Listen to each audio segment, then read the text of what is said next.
Hello and welcome to Business Class. Great to have you here with us. On the program today, we get a taste of the New York high life when we visit Newport, Rhode Island, and find out how you can park at the airport for free. Always love to save a bit of cash. But first, booking website Hello World came away one of the big winners from the 2016 National Travel Industry Awards.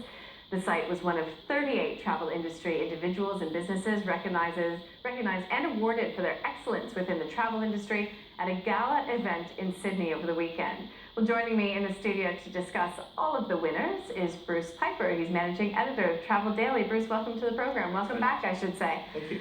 So tell us exactly what these awards are. So I first of all should say Hello World is definitely not a booking website. It's a group of travel agents. It's a travel agent consortium and definitely not a website. They provide personal service, and that's what these awards are about. It's honouring suppliers and travel agents who are involved in the Australian travel industry. Okay, so what is Hello World doing so right then? So Hello World, I think that they're one of the major players alongside Flight Centre. They've had an interesting year where they've been acquired or done a merger with AOT Group, so they've got a new CEO, a new management team, and I think that's brought a fresh energy into the business. They've also come out of, they used to be called Jet Set Travel World, so they've come out of a big rebranding process, which has been pretty traumatic for the organisation, but now the brand is starting to gain traction, quite well known, and so they came out, they were named Best Travel Agency Group and also Best non-branded travel agency group because they have another not brand called Hello World for Business, which is their corporate. Okay, so that's Hello World. Yeah. Who else won big? Corporate Travel Management, one of the big TMCs, travel management companies.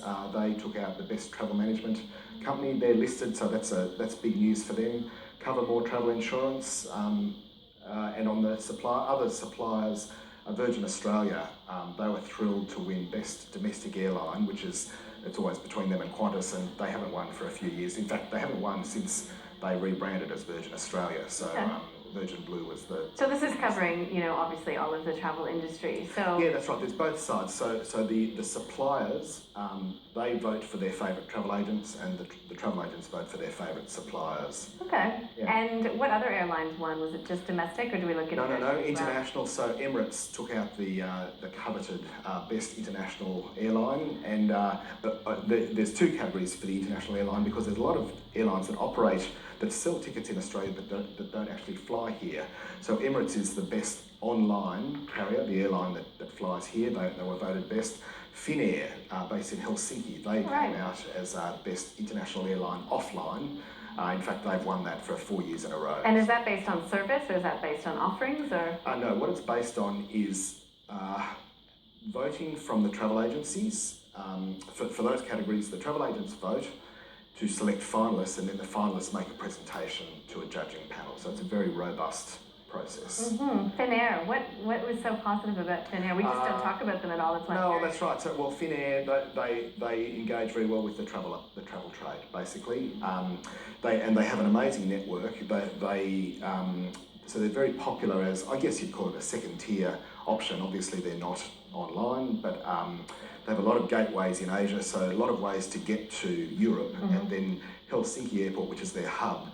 Again, not a lot of travellers are going to Helsinki as their final destination, but they've got a really good network out of there. So if you're going to London or Paris or whatever, it's actually a fantastic product. Okay, well that's the Travel Industry Awards. Let's talk about Emirates, one of the winners. It's launched this new virtual reality kit. What is this all about? Well, it's very timely given that Pokemon Go is sort of going mental. I said earlier today I have talked about that in every program, so check Business Class on the list as well. Tick. It's really a bit of a gimmick. Emirates has launched, they're calling the world's first augmented reality amenities kits. I think it pretty much is that there's an app that you can download. They have an association with a company called Blippar who are providing this app. You use the app, if you have the app on your phone, when you're on board, you can scan some sort of a code on the amenities kit and it unlocks content. And I had a bit of a look at it. The content includes, I think there's a colouring in thing, I think there's a playlist and a few tips about health and safety while travelling. And so it's a bit of a gimmick, but It's out there. It's out there. It's keeping with the times. It's keeping with the times, and I think that for Emirates, it's also a branding thing.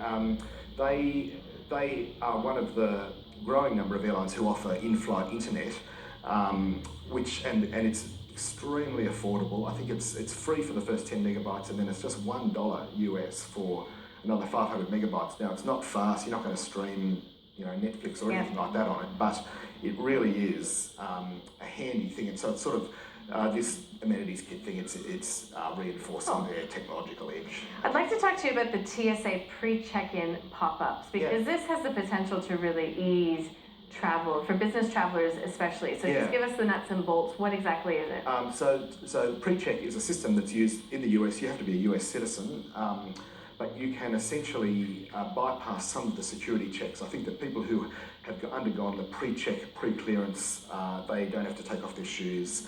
They can send their laptops straight through. There's a separate queue. And this is an initiative that's been brought in by the Transportation Security Administration to try to cut queues. Now, everyone knows that, it can be a bit of a nightmare going through the queues, and often in the US, particularly in the holiday season, they discovered this big spike in applications for this system. So the TSA has implemented pop-ups in the city. So you don't have to go to the airport, you can pre-register for this TSA pre-check program. It costs you $85 for 5 years, you have an interview, you get fingerprinted. But the reason they've done the pop-ups is to get more people into it, which potentially will mean that for Aussie corporate travellers, the queues and the lines are shorter. Yeah, good. So let's talk about hotel news, because we've got Brisbane been selected by Swiss Hotels for, I think it's their first property here in Australia. It's actually not. I thought it was. It's not Swiss Hotels, it's Swiss Bell Hotel. Swiss Bell Hotel. Yeah, completely different to Swiss Hotel. The Swiss Bell Hotel, they actually do have a property in Sydney called the York Apartments. So they're a Hong Kong-based company. They've got properties in Asia, Middle East. I think they've just opened one in Europe. But what's interesting is that they're going to have a branded property. I think the one in Sydney is called the York by Swiss Bell Hotel. It's a new build, and they are essentially introducing their brand to the Australian market. It reflects, obviously Brisbane is hot. There's been another hotel announced there. That's the TFE hotel. Yeah, that's right. So TFE Hotels, Toga Far East, they used to be called. They have a number of brands called Vibe. They run some Travelodge. But they also, this new one, I can't remember what it's called, but it's the name of the builder, the Carlisle. Carlisle? I don't know how you pronounce it, but so it's going to become part of the TFE collection brand, which also includes the Hotel Kurrajong in Canberra. So it's sort of a groovy, funky, unbranded hotel experience. But again, it's in Fortitude Valley, just reflecting that Brisbane seems to be seeing a lot of hotel development at the moment. Yeah, really interesting. And then going further afield, Waikiki. I feel like we've been talking about Hawaii so much on this program, and the Ritz-Carlton is making its mark. What is expected? Look, I don't really know. The Ritz-Carlton is an iconic American brand, and they really need some new hotel product in Hawaii, and it'll be a really fresh, upmarket luxury offering for them. Okay, so no details are out there at all? No, it's very fresh at the moment. All right. Well, I think that about covers it all. We've covered a lot of ground there, from Sydney to Waikiki. Thank you so much. Great to have you in. Bruce Piper, Managing Editor of Travel Daily. We do have to take a short break.